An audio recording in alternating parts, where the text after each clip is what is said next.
Okay. Sige, reactions pa rin tayo in aqueous solution. Last time, we discussed the different types of reaction that take place in aqueous solutions, just like the precipitation reaction. We also discussed one by one the single replacement, double displacement, even the combination or synthesis, and lastly, the decomposition reaction. And actually, meron pala tayong inad, that's the combustion reaction.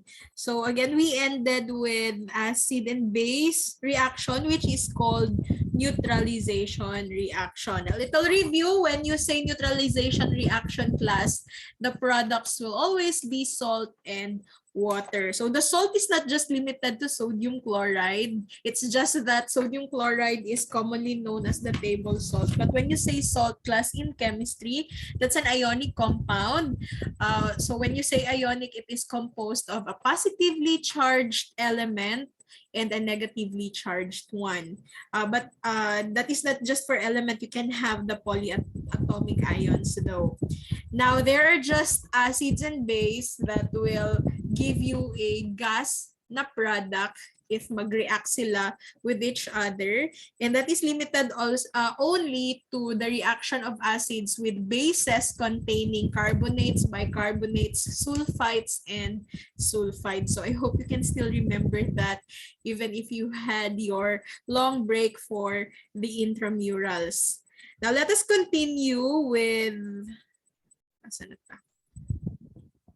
oxidation reduction reactions. Okay, Kurt. Sige. Ayan. Sige, redox tayo. Oxidation reduction reactions, or we simply call this as redox reaction. Okay? So redox yan siya class kasi one cannot exist without the other. If there is an oxidation reaction, there will always be the corresponding reduction reaction. So they go together and in one equation only, in one equation. So when you say oxidation reduction reaction, this actually involves the movement of our electrons. The electrons might be transferred from one compound or one element to another element. Now, in our day-to-day lives, actually oxidation reduction reactions take place everywhere. So like when you are burning fossil fuels, or yung mga household bleach na ginagamit natin like yung Zonrox. So Zonrox is a brand name, but it contains sodium hypochlorite. When we use that for bleaching, that is actually an oxidation reduction reaction. Okay, so aside from that, the process of obtaining metals that are deposited anywhere in nature also involves redox reaction. So yung mga ores class na mga minerals being deposited in nature, actually when we want to get them, when we want to isolate the elements or the metals there, it is still a redox reaction. So that still involves transfer of electrons. And most of this redox reaction actually takes place in water, but actually there are some na hindi naman kailangan na nasa tubig talaga, or hindi naman kailangan na aqueous solution talaga siya. But nevertheless, since most of this reaction take place in water, then this is still included in our lesson for reactions in aqueous solution. So itong redox reaction class can be a decomposition reaction. It can also be, for in this case, we have here a synthesis or a combination reaction. The single displacement or single replacement reaction is also included here, and actually the combustion reaction. So we will still encounter them. Again, we will still encounter them in our discussion about the redox reaction. So For example, sa redox reaction class, we have here magnesium. The magnesium metal, which is a solid one, will burn with oxygen and it will form magnesium oxide. If you look at the equation on the screen, it is actually a synthesis or combination reaction, but it is a redox one. Now, bakit siya naging redox? Kasi we will have a transfer of electron or electrons for this. So, I will illustrate on the screen paano nangyari yung transfer of electron. So, no, let me just use this one. So, ito class, magnesium. If the magnesium is not combined to other elements, it will be called elemental magnesium and it will not have a charge. So, zero yan siya, automatic ang kanyang oxidation state. Meaning yan, the number of protons and the number of electrons are equal for elemental magnesium. Now, that is also true for oxygen. Though oxygen belongs to the diatomic molecules, that is why in the screen you can see oxygen is not combined with other elements, but it has two atoms. Because again, it is a diatomic molecule. If it is free, it is uncombined, it will always be diatomic.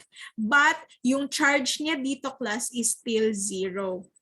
So an element that is uncombined or a diatomic molecule is always a zero when it comes to their oxidation state. And that means their number of protons and their number of electrons will always be equal. Now, when they combine with each other during burning, it will produce the magnesium oxide. So, synthesis reaction ito. Now, since they are combined with each other, this is the time they will assume oxidation states. And when I taught you how to make a chemical formula, I taught you how to predict the charges of these elements. So look at your periodic tables there, and you can see their class na magnesium belongs to group 2, thus ang charge niya ay positive 2, and then oxygen is negative 2. So it belongs sa group 6. Merong nagbago sa kanilang oxidation state. So supposedly magnesium is 0, equal yung kaniyang number of electrons and protons. Pag nag-combine na siya, naging positive 2 na siya. And remember, pag naging positive 2, pag naging positive ang charge ng ating element, it means na there is loss of electron. There is loss of electron, kaya nga positive kasi mas marami ang kanyang protons. But in the case of oxygen, from 0, bumaba yung kanyang oxidation state, naging negative 2. So, anong meron kapag ka nagne-negative ang charge ng ating element? There is gain of electron. So, mas marami na ngayon yung electrons niya kesa sa protons niya. Kaya nag-assume siya ng negative na charge. So, in the equation, you can see their class na there is transfer of electron. What happened? Magnesium will lose its electron. 2 electrons here will be lost, but it will transfer the electrons to the oxygen. That is the reason why the synthesis or combination reaction is still an example of a redox reaction. Okay? So I hope na intindihan nyo bakit siya tinawag na redox. Kasi merong nag-gain ng electron, merong nag-lose ng electron. Itong nag-lose ng electron, magta-transfer siya class ng electrons doon sa isang chemical species natin. Now, hanapin natin saan dyan yung redox, saan yung reduction, saan yung oxidation. So, ang ginagamit ko nito na mnemonics is Geroa and Leora. I'm not just familiar if you have encountered this in your high school days. So again, Geroa and Leora. Anong ibig sabihin ng Geroa? Gain of electron is reduction, and then oxidizing agent. Ang meaning yan, kung sino yung nag-reduce, sino yung nag-undergo ng reduction, siya yung oxidizing agent. And then the Leora means loss of electron is oxidation, and the one that is that undergoes oxidation is the reducing agent. Okay? Again, ito yung mnemonics na ginagamit ko to identify which part of the equation undergoes reduction and which part undergoes oxidation. When I started discussing this a while ago, I told you that they go hand in hand. The one cannot exist without the other. So if there is reduction, there is always oxidation. So in our example class, this is how you will know the oxidation na part and the reduction na part. Ang tandaan nyo, gain of electron. Sino yung nag-gain? Siya yung nag-undergo ng reduction. Pero minsan kasi mahihirapan tayo mag-isip sino yung nag-gain. Alam natin na kapag ka naging negative siya, nag-gain siya ng electron. So supposedly, that's how we know na, yeah, that's the reduction part of the equation. But to make it simpler, class, ang tandaan nyo, kapag nag-increase ang oxidation state, that is the oxidation.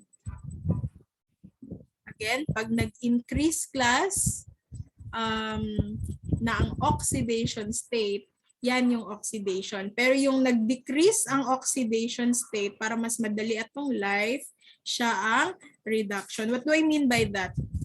This one, magnesium from 0 naging positive 2. Di ba?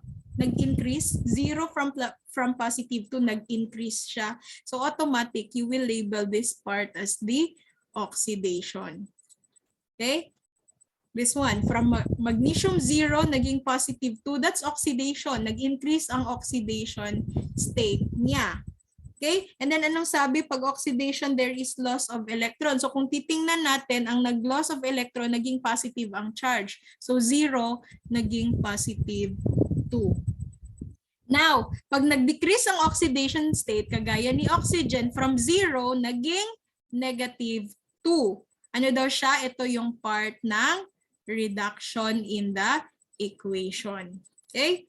From 0, naging negative 2. Ano sabi? Pag reduction daw, nag-gain ng electron. And then, di ba, pag nag-gain ng electron, ang charge niya ay magiging negative. So, that is correct. From 0, naging negative 2 siya. Kaya, yan yung part ng reduction in our equation. Now, in the exams or in our quizzes, ang questions nito is ganito. Which among the reactants undergo oxidation? Ganito yung form ng question niya. Or which among the reactants is being oxidized. Okay? So, yung choices mo lang dyan, magnesium and oxygen. So, syempre, anong answer dyan? Kung ang tanong is nag-undergo ng oxidation or na-oxidize, syempre, it's the magnesium. Yan yung answer mo. But if the question is, which of the following undergoes reduction? So, syempre, yung sagot is the oxygen. Always look at the reactants, ha? Always look at the reactants. Unless na lang kung sinabi ko na this is a reversible reaction, we will go backwards and the products will become the reactants now. For this time, reactants lang talaga tayo. We will look at the reactants kung saan sa kanila ang na-oxidize and saan yung na-reduce. Okay? Questions so far? None, Mom. Okay. Now, another question for this is, if magnesium undergoes oxidation and oxygen undergoes reduction, yung mga succeeding questions dyan, which species now chemical species is called the oxidizing agent.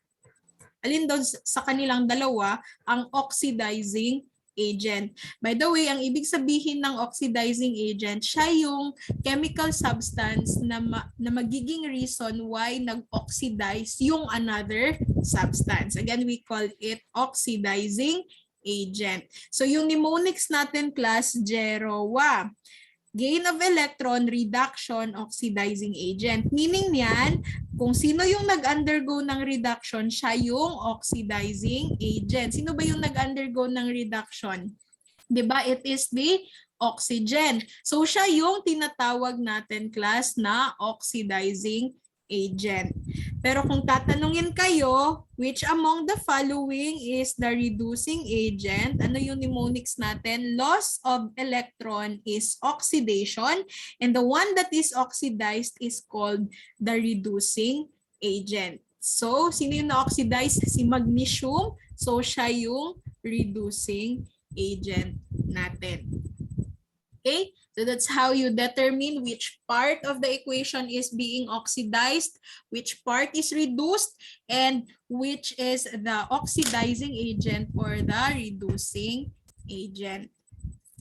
So in our day-to-day lives class, actually we are consuming a lot of oxidizing agents and reducing agents. We are actually using them. Example, let us start with a reducing agent. A reducing agent can also be called antioxidant. Kasi 'di ba, they will inhibit something to be oxidized. Instead, they will reduce another species or another chemical substance. So ano bang alam nyo na antioxidant na ginagamit natin nowadays? A lot of people wants to consume antioxidant, diba? Anyone who is familiar with that? Actually, the vitamin C. Ascorbic acid is considered an antioxidant. Okay? Because in the body class, if something undergoes oxidation, it will result to the production of free radicals. I don't know if you are familiar with free radicals. These are chemical species class with lacking electrons.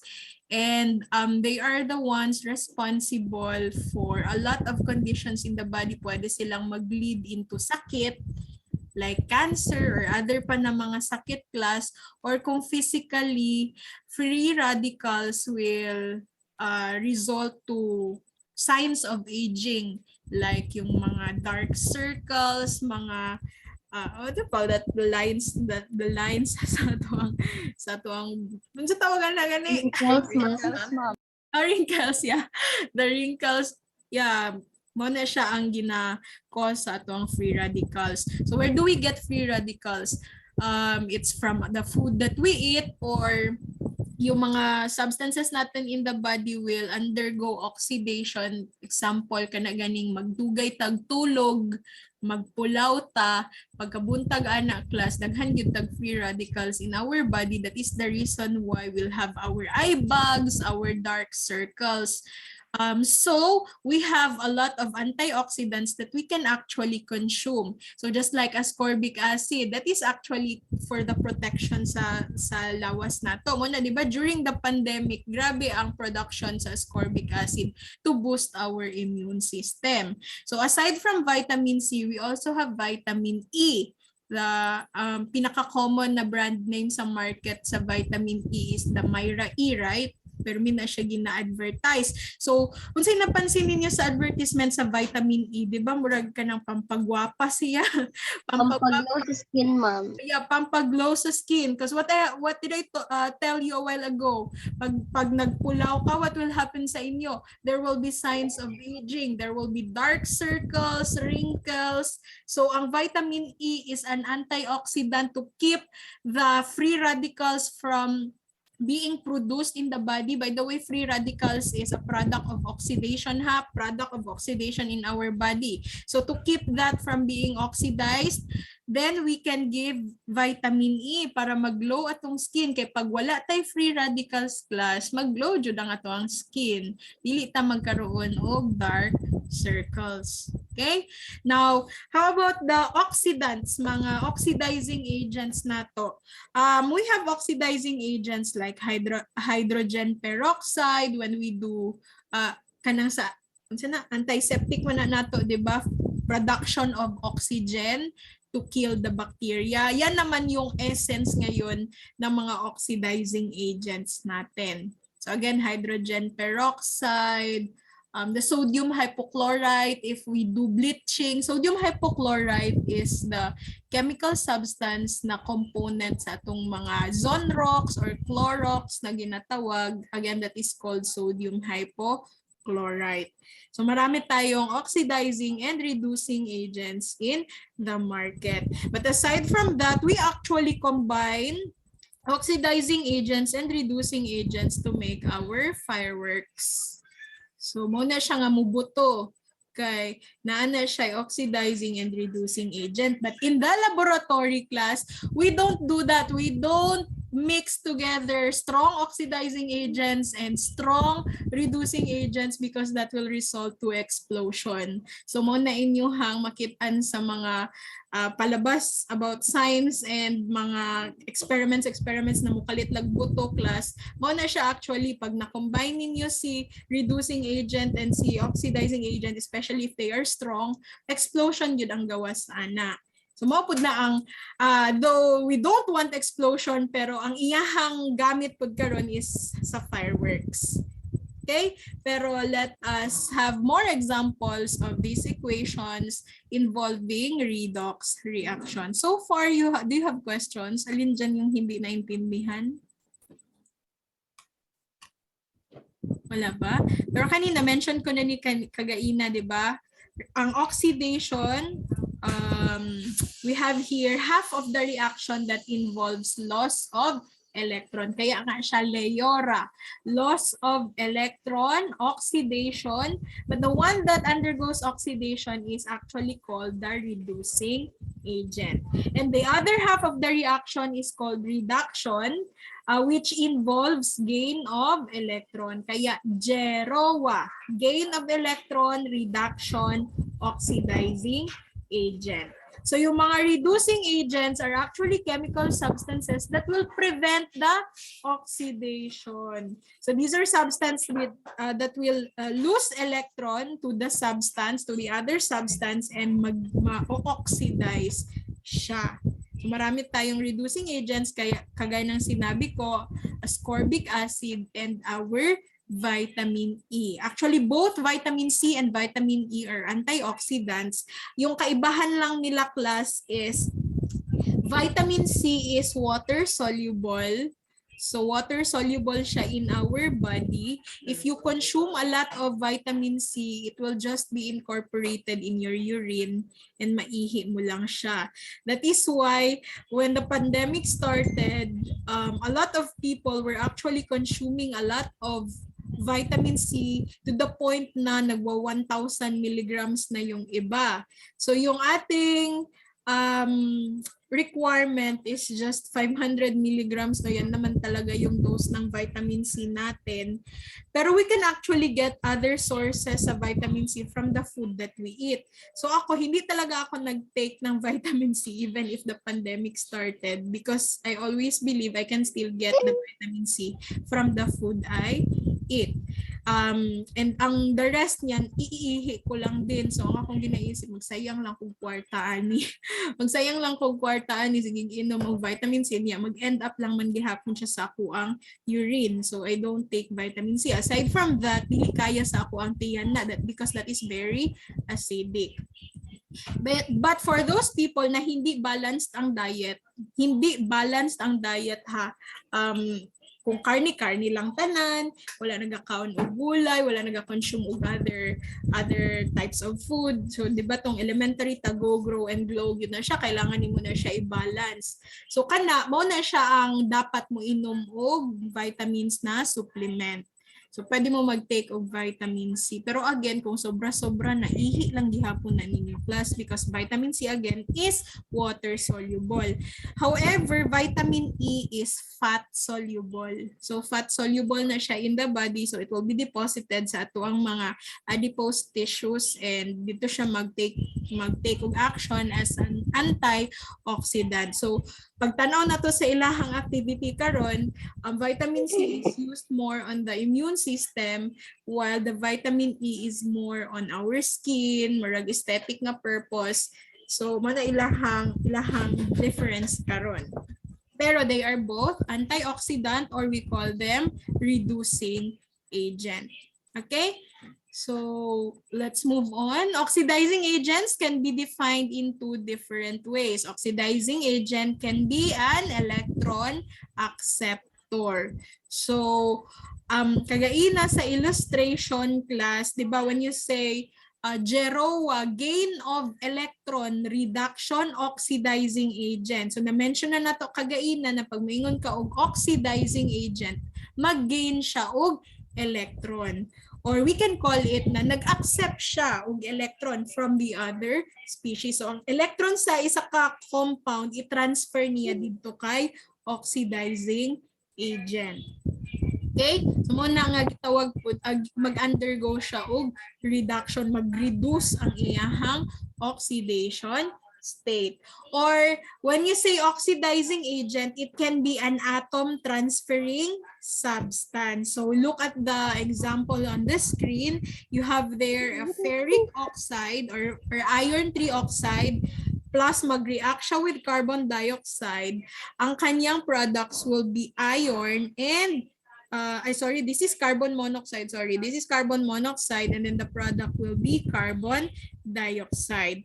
So mangyayari, si iron trioxide will transfer oxygen to carbon monoxide. Kaya nga naging carbon dioxide siya. So si Fe2O3 actually there will be loss of oxygen pero siya yung na-reduce. So siya yung oxidizing agent. Diba, Jero? Wabasig naglibog na mo din ha. Ako na lang siyang isulat. Diba? Punsa naman na. Let's mute this. I cannot mute it. Okay, let's continue. So, isulat na ko siya ulit ha. GEROA. We are talking about oxidizing agent here. Diba ang oxidizing agent, siya yung nag-reduce. So, ito yung nag-reduce actually class kasi nag-lose siya ng oxygen. Saan niya binigay si oxygen? Dito kay carbon monoxide. Kaya siya naging carbon dioxide. So, si carbon monoxide ngayon, nag-gain siya ng oxygen. So, ito yung nag-undergo ng oxidation, pero tawagin natin siyang reducing agent. Siya yung reducing agent, ito yung oxidizing agent. Okay? Si oxidizing agent, yan yung nagre-reduce ha. Pero, definition lang siya ng oxidizing agent. It can be an atom transferring substance. Kung nakita ninyo, transfer niya si oxygen doon kay carbon monoxide. Okay? So, yan yung isang makikita nyo na palatandaan na this one is an oxidizing agent kasi binigay niya yung isa niyang atom sa another substance. Kung hindi niyo ma-check yung kanilang charges class, kasi kanina yung illustration ko, yung charges nag-iiba. Pero ito, kahit hindi mo i-change yung, check yung mga charges nila, makita mo lang na nagbigay siya ng atom, especially oxygen, automatic that will be the oxidizing agent. So oxidizing agent for oxygen. Let's have more examples. Let's have more examples for the redox reaction. This time, this is not a combination or synthesis reaction, but as you can see in the screen, this is a single replacement reaction. Okay? Again, this is a single replacement reaction involving an elemental zinc reacting with copper sulfate, forming zinc sulfate in aqueous solution plus a solid substance here, which is an elemental copper. So how do we know sino yung na-oxidize, sino yung na-reduce, and sino yung oxidizing agent and reducing agent? Dito, hindi natin siya actually makikita kasi walang oxygen involved na na-transfer. So balikan mo talaga ang charges nila, class. So anong gagawin natin? Anong sabi ko kanina? Pag elemental siya, uncombined or free, ano yung magiging charge niya or oxidation? Zero. Zero, ma'am. Zero po, ma'am. Very good. This is 0 here. But if combined na siya, class, meron na siyang charge. So tatanungin ko kayo ngayon, ano yung charge ni copper and ni sulfate? Sulfate is a polyatomic ion, right? So meron ito siyang charge. Anong charge nga niya? Sulfate muna, sulfate. Look at your index cards there. +2, ma'am. Ay, What's ito? What's ito? -2. -2 po. Okay, very good. This is -2. So wala kang makikita, class, na subscript dyan except for the oxygen for sulfate. So nevertheless, wala talagang criss-cross na nangyari. So copper here is +2. So this is equal to 0. Kaya kinumbine mo lang yung symbols ni copper and ni sulfate. Now sa product na side, zinc sulfate. If sulfate is still -2, wala ka pa rin makikita dyan na subscript. So definitely zinc here is +2. Okay? Again, walang criss-cross na nangyari dyan. Kaya +2 pa rin si zinc para mag-equal to 0 siya. Kasi yun yung requirement natin for a compound. Kailangan mag-0 yung sum ng positive and negative charges.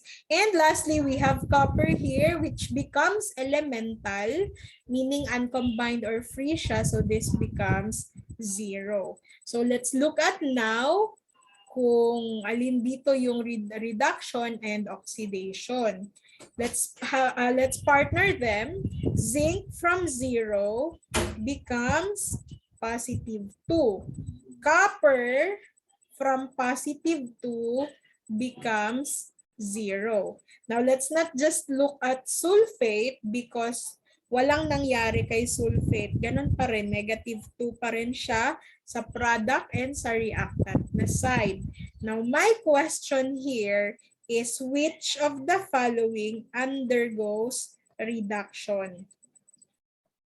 So alin dyan ngayon yung reduction, or which of the following is reduced? Zinc. Copper. copper po, ma'am. Copper, ma'am. Okay, sige. So, ano nga yung question ko? Reduction, no? So, zero. Gain of electron reduction. Okay. Yan yung hinahanap natin, ang nag-gain ng electron. And pag nag-gain ka ng electron, ang ibig sabihin niyan, magdi-decrease. Magde-decrease yung iyong oxidation state, or yung iyong charge. Or most of the time, this will become negative. So, sino ba yung nag-decrease? From 0 naging +2. Okay, from +2 naging 0. So, hindi naman siya totally nag-negative, but nevertheless, nag-decrease yung oxidation state niya. Meaning, there is gain of electrons. So, ang answer talaga dito is copper. Pero to be more exact, since kasama niya si sulfate dyan, salin na natin siya. So, the answer here is copper sulfate. Pero ang na-reduce lang dyan is si copper. Now, syempre, ang nag-undergo ng oxidation is si automatic, si zinc. Okay? So, ang mnemonics natin again, Leora. Loss of electron, oxidation. So, nag-lose ka ng electron kapag ka nag-increase ang iyong oxidation state or yung iyong charge. Mag-i-increase siya class kasi mas marami na ngayon yung protons. So ito, zinc from 0 naging positive 2. I hope by now, alam nyo na paano ma-determine si reduction and si oxidation. Now, the question is, which of the following is the reducing agent and the oxidizing agent? So, baliktarin lang natin, class. The one that undergoes oxidation is the reducing agent. So, that is the zinc, okay, based on our mnemonics. And this one, oxidation is reducing agent. Baliktad ako ang linyahan. And then the one that undergoes reduction is the oxidizing agent. So this is copper sulfate here. So there is transfer of electrons class. Si zinc class will transfer its electron to copper. Okay? Kaya may mga changes sa kanilang charges. So ganito yung ating redox reaction. Questions so far? You want to clarify something?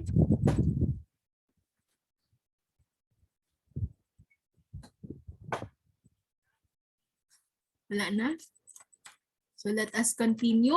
So in the laboratory, since we cannot really do this personally in the lab, so I'll just give you an illustration. How is this done in the lab? Yes, Graciela. Are you raising your hand? Hindi ako magtanong, ma'am. Yung, Kunyari, good sa problem, ma'am. Given na po talaga yung dalawa po siya, ma'am. Meron na siyang GnSO4 plus Cu, ma'am. Or meron din, ma'am, na hanapin mo pa po siya. yung product ang Opo, ginamit mo. Like pareha sa laboratory. Actually, ang sa lecture, I will really give you the whole equation. So this one is already given. The products are already given. And then I will just ask you about the part na nag-reduce, na-oxidize, and alin sa kanila ang reducing agent and oxidizing agent. Pero again, no need na to look for the products because sa exams and sa quizzes, I will give you the whole equation, even the balanced equation. Okay? So, klaro na to? Anything else? Thank you po, ma'am. Okay. Yes, Fatima. You're raising your hand also? So pag-answer po good namin, ma'am, kunwari po, dyan po sa copper, ma'am, pag mag-answer po kami, ma'am, isali pa po namin yung SO4, ma'am, sa pagsulat po. Isali pa siya. So, copper sulfate. Though si copper lang talaga yung nagkaroon ng changes in the oxidation state, pero since it's one entity, salihin niyo siya. It's copper sulfate. Kasi sa product naman siya naging copper. Okay, so let's have again the illustration on how are we going to do this in the laboratory. So for letter A class, we have here the zinc bar to be exact. So this one is an elemental zinc here. And then ilalagay mo siya sa solution ni copper sulfate. Yan. And then, we will wait for some time. After some time, class, ang mangyayari dyan, mawawala ang color ni copper sulfate. Si copper sulfate, class, is actually color blue. Tapos, kapag naging elemental copper kasi yan siya, nahiwalay siya, wala na yan siyang color, magiging colorless siya. So look at the beaker on the first part sa letter A. Anong nangyari? Nawala ang color ni solution kasi naging copper na lang talaga siya and magkakaroon ng reaction ngayon with the zinc bar. So a zinc strip is placed in a blue copper sulfate solution here, and immediately copper ions are reduced to metallic copper or elemental copper in the form of a dark layer. And in the second beaker in time, most of the copper ions are reduced and the solution becomes colorless. That's how you know na merong reaction na nangyari. And actually, the reaction just involves transfer of electron. Now that is also true with this one, the letter B, but this time it's copper wire. This one is copper wire here. And ilalagay natin siya sa colorless na silver nitrate solution. So this one here is the silver nitrate. And after some time, we will actually see a visual na reaction na mangyayari because after some time, this becomes a blue solution. Meaning may nangyari kay copper from elemental. Remember, this is a metallic copper or elemental copper here and naging blue siya. So, hindi na siya elemental copper pagdating sa second beaker. Okay? So, silver ions are reduced to metallic silver and actually, the copper there is being oxidized. So, yan yung ginagawa natin sa laboratory, sa experiment. Pero sa lecture, syempre, I'll just give you the chemical equation. So, this one is the chemical equation for the second, the letter B na set of beakers. You have there a copper wire reacting with the solution of silver nitrate. So this one is just a single replacement reaction, which means you will have copper nitrate here, and then madi-displace si silver. So, anong nangyari dyan? Elemental copper, ang oxidation state niyan ay 0. For silver nitrate, silver is always positive 1, nitrate is negative 1. Copper here becomes positive 2 as you can see in the subscript. Remember, nag-criss-cross yan sila kasi nitrate is negative 1. So, hindi nagbago si nitrate dyan. And si silver, since na-displace siya, metallic silver na siya or elemental silver, always yan has 0 kapag hindi nakakombine with other elements. So as you can see, merong changes in the oxidation state. Copper from 0 becomes positive 2, while silver from positive 1 becomes 0. So ito, from positive 1 to positive, 0 from 0 to positive 2 class oxidation ito. Diba? That's how you know na nag-oxidize siya, tumaas ang kanyang oxidation state. While this one, from positive 1, bumaba, naging 0. So this part here is reduction. So which undergoes oxidation? It's copper. Which undergoes reduction? It's silver nitrate. Pero baliktarin natin yan sila. Si copper ang nag-undergo ng oxidation pero siya yung reducing agent. Si silver nitrate naman yung nag-undergo ng reduction but this is the oxidizing agent. Siya kasi ang reason bakit nag-oxidize si copper. And si silver nitrate ang reason kaya na-reduce si silver nitrate. Kaya siya tinatawag na reducing agent. Questions about this? So again, the redox reaction can be a single replacement reaction or it can be a synthesis reaction class. Okay, now let's talk about the oxidation number. Itong oxidation number, actually, oxidation state, ito siya, or yung charge. Ito yung tinatawag ko kanina pa na charge. Other name for this is oxidation number or oxidation state. So what does it represent? It actually represents the number of electrons ng ating atoms, and makikita natin if there are changes in the oxidation state, it signifies that there is a transfer of electron. Okay? Pwedeng i-transfer ang mga electrons ng bawat atoms, and that is actually the reason why there is chemical reaction. So pag pangutanon mo, what is the reason why chemical reaction takes place? It's actually because of the electrons.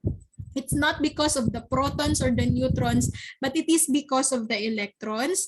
Kasi electrons can be transferred, it can be gained, it can be lost, para lang maging stable yung ating mga elements. Gusto kasi ng ating elements maging stable sila. Kaya nagtatransfer sila, nagigain or naglo-lose sila ng electrons. So the oxidation number will actually tell us whether an element or a chemical species is being oxidized or reduced.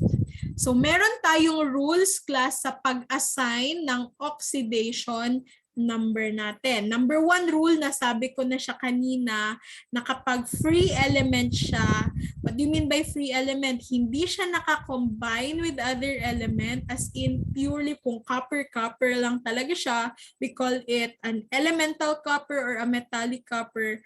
Always remember that the oxidation number is 0. Okay? Pag hindi siya nakakombine, 0 na automatic ang kanyang oxidation number because ano kasi, pantay, equal yung number of protons and number of electrons.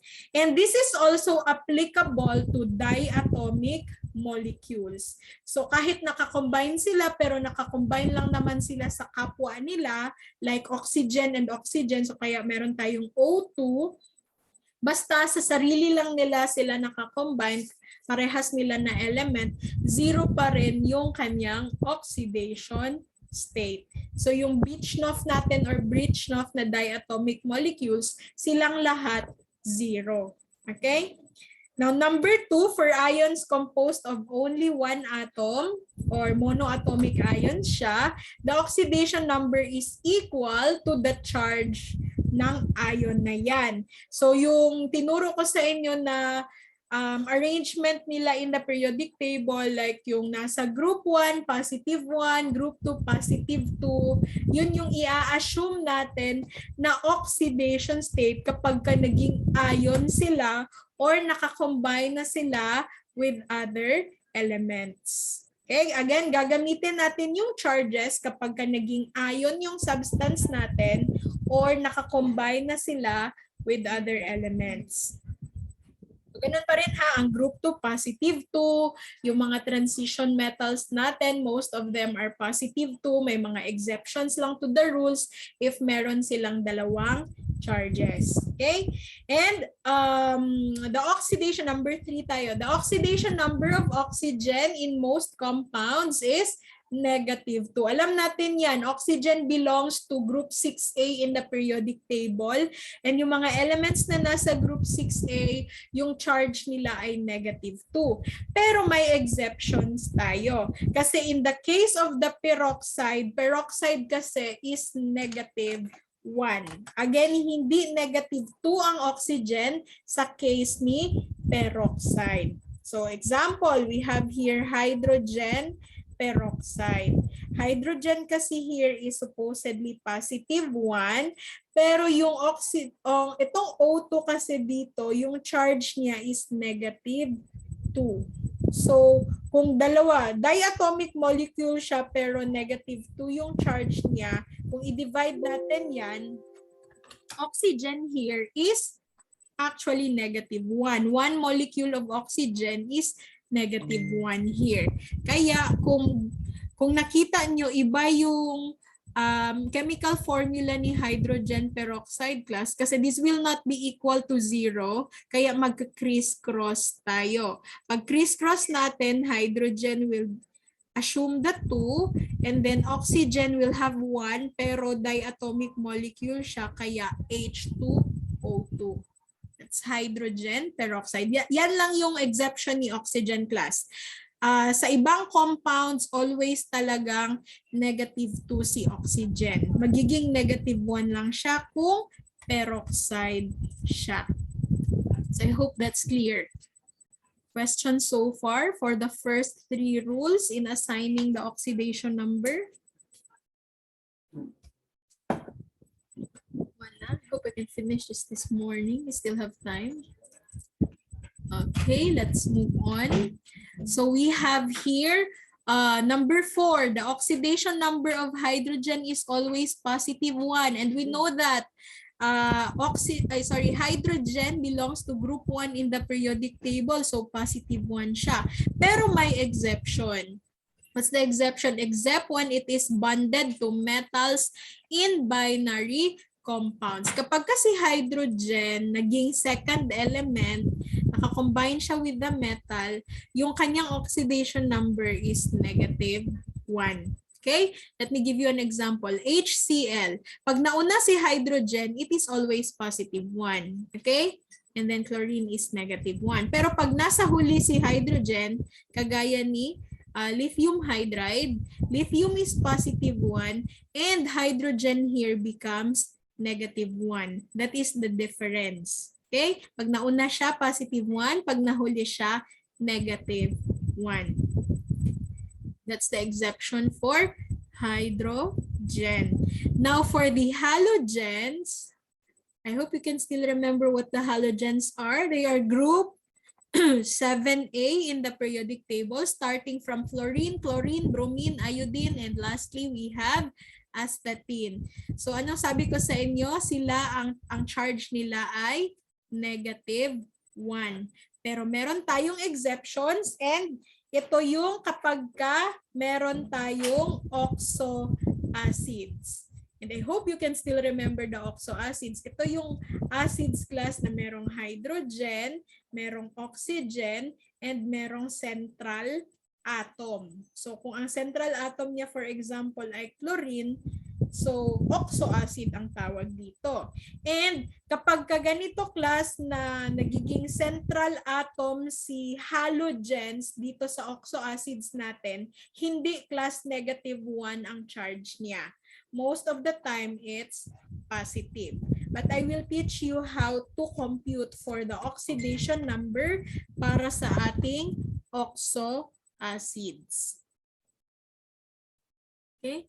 Wait lang. Oops. Sorry. Ayan. How are we going to compute that? Let's try first the hypochlorous acid kasi sinulat ko na siya kanina. Ayan. Paano natin i-compute ang oxidation state ni chlorine dyan? Ganito. Isa-isahin natin lahat ng elements dyan sa oxo acid na yan. And then, i-determine natin ang kanilang mga charges. Si hydrogen class, sabi ko kanina, pag nauna si hydrogen, always siya +1. Okay? But Cl here is unknown kasi sabi ko pag oxo acid hindi siya -1. Plus, ang oxygen, alam natin that oxygen is -2. Now, this is equal to 0. Diba sabi ko sa inyo pag compound, i-add natin lahat ng positive and negative charges. This will always be equal to 0. And then we will just do the math. We will just do the math. +1 plus -2 is -1. Hahanapin natin si chlorine. Again, saan galing itong -1? +1 plus -2 is -1 plus chlorine is equal to 0. Now, anong sunod gagawin natin? This is addition here. So we don't divide both sides. Instead, we do the transposition. Okay? Lalagay natin siya sa kabila. Diba sa mathematics, tinuruan kayo, pag itatranspose natin siya, mag-change yung kanyang charge. So this becomes now +1. And then, hindi ko na isusulat yung 0 ha, kasi pag ilagay ko dyan 0 plus 1, magiging +1 pa rin naman siya. So in the case of hypochlorous acid, chlorine there is not -1, instead it's +1. Okay, that's how you compute for the oxidation state of the central atom in oxo acids. So let's try other examples. Example, phosphoric acid. This is not a halogen, but nevertheless, this is an oxo acid, H3PO4. Example, this one is the central atom here, the phosphorus. And then for example, I will ask you, what is the oxidation state of phosphorus in phosphoric acid? Ganon pa rin yung gagawin nyo class. Each elements, hydrogen, phosphorus, and oxygen. But this time, meron tayong subscripts. For hydrogen, we have 3, meaning meron tayong 3 atoms ni hydrogen. I-multiply natin siya sa kanyang charge. Nasabi ko, hydrogen is always +1 pag nauna siya. And then we are looking for the phosphorus, oxidation state ni phosphorus. Na paano si oxygen? Meron tayong subscript na 4, which means meron tayong 4 na atoms ni oxygen, and i-multiply natin siya sa kanyang charge. Ano nga sabi ko sa charge ni oxygen? Nasa group 6A siya. Yes, so negative -2. 2. Okay, very good. And then this is always equal to 0. And then let's just do the math. 3 times 1 is 3, plus we are looking for the phosphorus, plus -2 times 4 is -8. So this is equal to 0. +3 plus -8 is -5. Plus the phosphorus equals 0. And then let's transpose so that we can isolate phosphorus on this side. So pag si -5 nilipat mo, magiging +5 siya. So this is the answer now. The oxidation state of phosphorus in phosphoric acid is +5. So I hope nasundan nyo yon. Questions so far for the 4th and 5th rules in assigning the oxidation numbers. Do not forget ha, kasali yung mga subscript dyan sa pag-compute. Multiply nyo siya sa kanilang charges. Now, number 6 and number 7. So, sa number 6 muna. Paano kung polyatomic ion? Kasi kanina yung compound like phosphoric acid and hypochlorous acid, pag hinanap natin yung charge ng central atom, equals 0 siya always. Pero that is not the case for polyatomic ions. Kasi kung ano yung charge ni polyatomic ion, yun yung magiging sum ng kanyang mga charges. Kagaya ng example sa screen, diba you know the ammonium. Ammonium is NH4 positive 1. Hindi ito 0 class. Kaya nga siya tinatawag na polyatomic ion kasi may charge siya. Bakit siya may charge? Kasi pag titingnan natin yung oxidation state ng kanyang mga component like si nitrogen. Look at the periodic table. Diba nitrogen's charge is -3. After siya kay carbon, di ba? So after kay carbon, -3 na ang charge. Plus si hydrogen. Hydrogen there, meron tayong 4 na atoms and ang charge ni nitrogen is +1. I will not use the -1 here though nasa huli siya kasi polyatomic ion ito. So pag polyatomic ion, balik ka sa original natin na rule. So, pag isolve natin ito class, -3 plus, this is 4, syempre. So, this is +1. Kaya siya class, si ammonium may charge na +1. Ganun yung pag-compute class ng charges ng polyatomic ions natin. So, another example, let me give you the nitrate, NO3. Anong sabi dyan sa index cards niyo? Anong charge ni nitrate? Anong charge niyo? -1 po. Okay, -1. Let's see bakit siya -1. So, si nitrate here, wait lang ha. This is oxygen, 3 times 2, 5, ito 5. Nitrogen there is actually 5.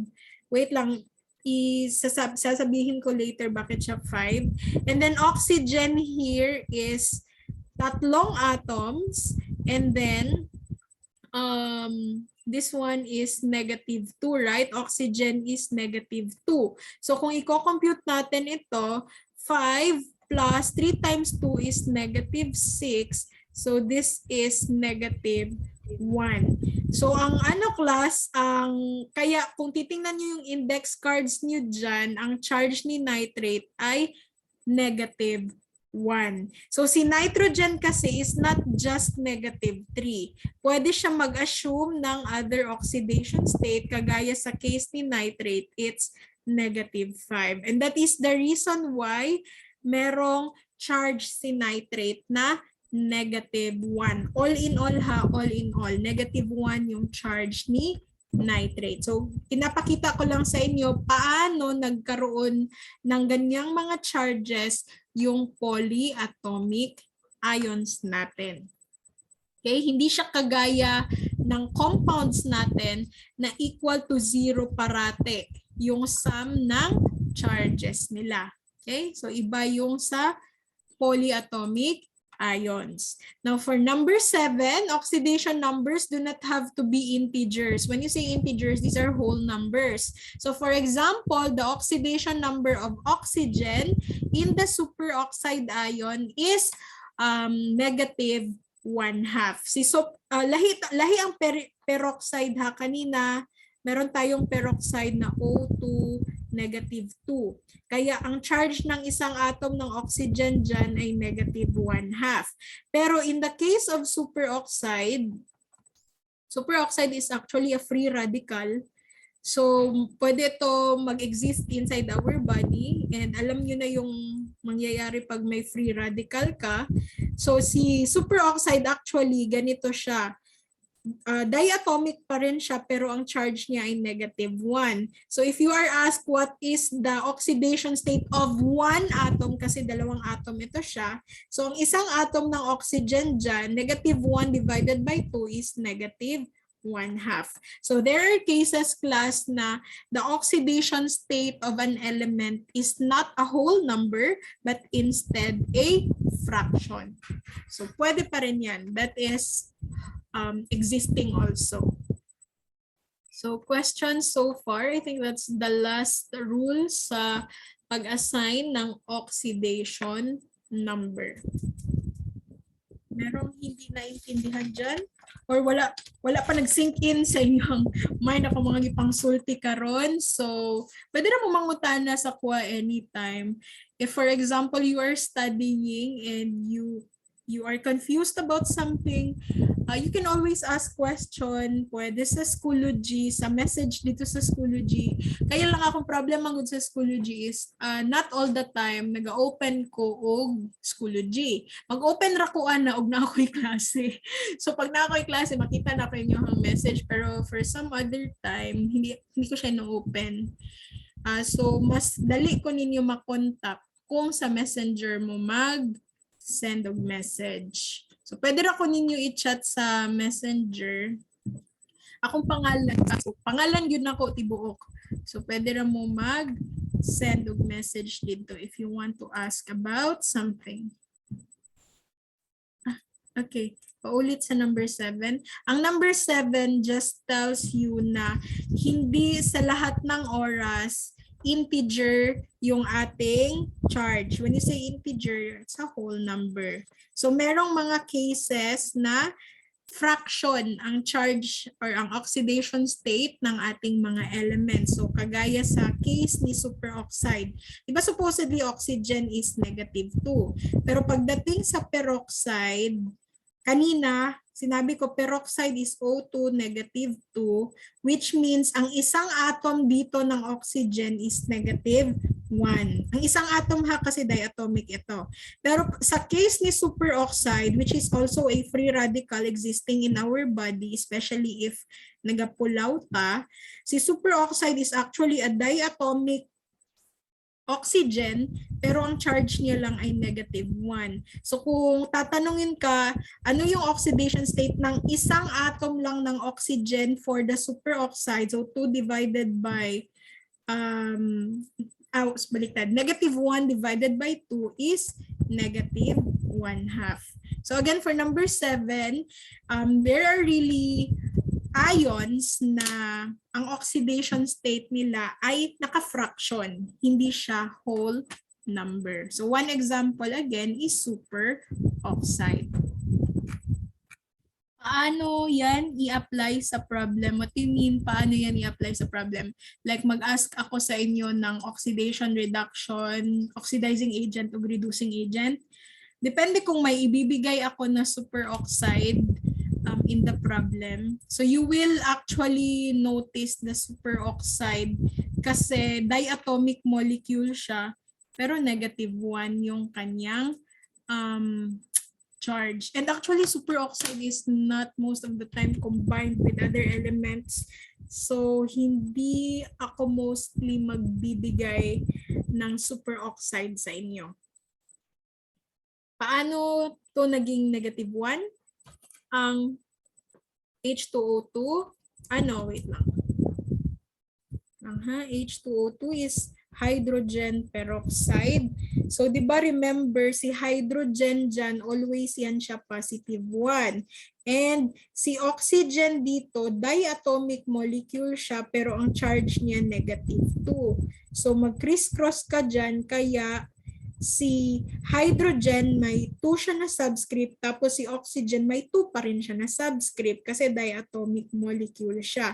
Pero paano siya naging -1? Kasi remember, si peroxide, diatomic siya na oxygen, pero ang charge niya -2. So -2 divided by 2, ang isang oxygen lang sa peroxide, ang charge niya ay -1. So ganun siya. Ganun yung nangyari. Bakit -1 yung charge ni oxygen dyan for the peroxide. Pero again, I will not really give you superoxides sa mga problems kasi again, these are free radicals. So wala po ihatag na chemical equation involving that. Na mga 1/2 na charge. Okay? Questions? Anything pa na you'd like to clarify before ta mag-move on? Oras na. Still have 15 minutes. Wala na? So let us move on. Types of redox reactions.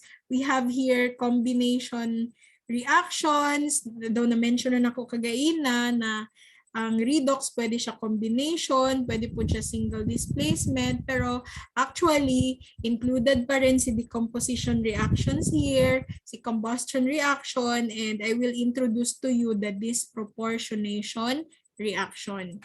So sa combination reaction, though nag-example ta kagaina og magnesium plus oxygen yielding magnesium oxide, pero I'll just give you more examples of the combination reaction that involves transfer of electrons. So redox pa rin.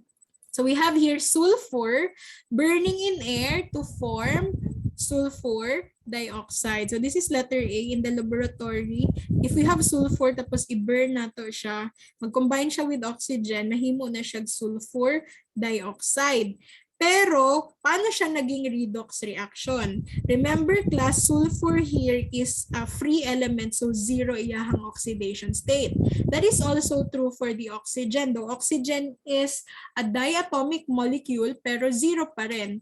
Now, pag mag-combine na sila with each other class, si sulfur will become +4, but oxygen is always -2. Kasi mangutan ng ma'am, ano nahimo man na siya SO2. Di ba supposedly, S is +4, oxygen is -2, mag-criss-cross na sila. Supposedly, this is S2O4. Pero remember, we have our lessons with empirical formula na sinisimplify natin ang formula class. So, di ba naman type common factor sa ilahang duha? So, that is 2. So, 2 divided by 2, that's 1. Kaya naging 1 na lang si sulfur dito. And 4 divided by 2, it's 2. Kaya sulfur dioxide is SO2. Okay? So, kung nakita natin dito class, sulfur from 0 becomes +4 and oxygen from 0 becomes -2. So, this one is the oxidation na part. Nag-increase ang kanyang oxidation state. And syempre, this is the reduction na part. So, combination reaction pa rin. Okay? Now, that is also true for the letter B. Those problem this one is for letter C. This is letter C here. Aluminum reacting with bromine to form aluminum bromide. So meron kang aluminum, gipa-react mo siya with bromine. Both of them are uncombined. So both of them assumes 0 as the oxidation state. But if they are combined, mag-iiba na yung kanilang charge. So sabi ko kanina, pag nag-combine ng element, balik kayo doon sa periodic table. Aluminum is positive 3 and bromine is negative 1. So from 0, aluminum becomes positive 3 while bromine from 0 becomes negative 1. So this is still a redox reaction. So this is the oxidation part here. Kay nitaas iyahang oxidation state. Kani kay ni baba. So this one is the reduction na part.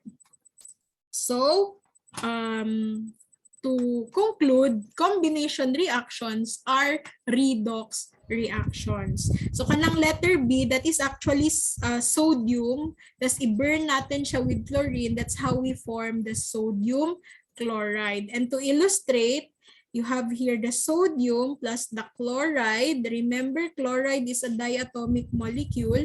But if they are combined together, it will form sodium chloride. Okay, so this is the balanced equation for the letter B. But nevertheless, redox reaction pa rin siya because this is 0 here, 0 din si chlorine kasi uncombined siya. Pero pag nag-combine silang dalawa, sodium is positive 1, chlorine is negative 1.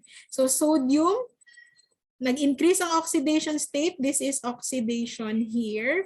While chlorine, from 0 naging negative 1, nagbaba ang oxidation state niya. So, ang tawag dyan ay reduction. Okay? So, those are the examples of combination reactions, pero redox reactions pa rin sila. Questions so far about our combination reaction? Anything that you would like to clarify about this?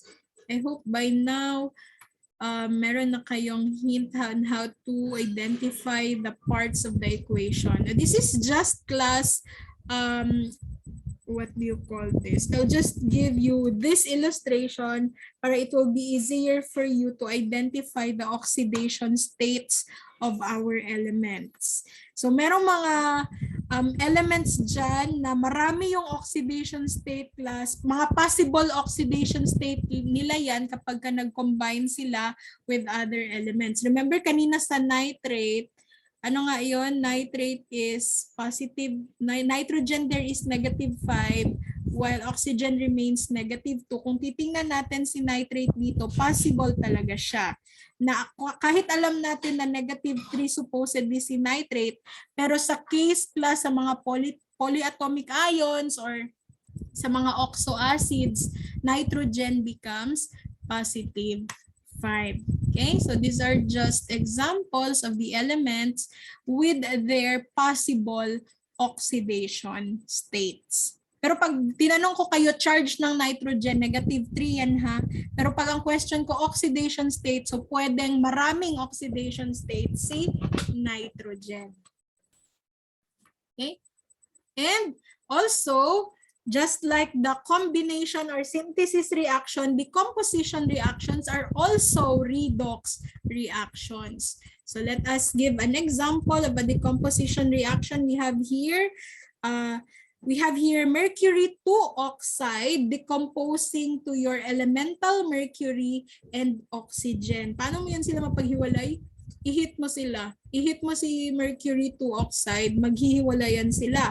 So dito class, since this is a compound, mercury here is positive 2 while oxygen is negative 2. Pero pag naghiwalay sila, remember, naging elemental sila, so magiging 0 yan. So mercury from positive 2 magiging 0 and oxygen from negative 2 magiging 0. So positive 2 naging 0, nagbaba. So this part here is the reduction. So mercury class in mercury 2 oxide undergoes reduction. While si oxygen from negative 2 to 0, actually tumaas. Hindi lang siya naging positive, pero nevertheless, nag-increase siya.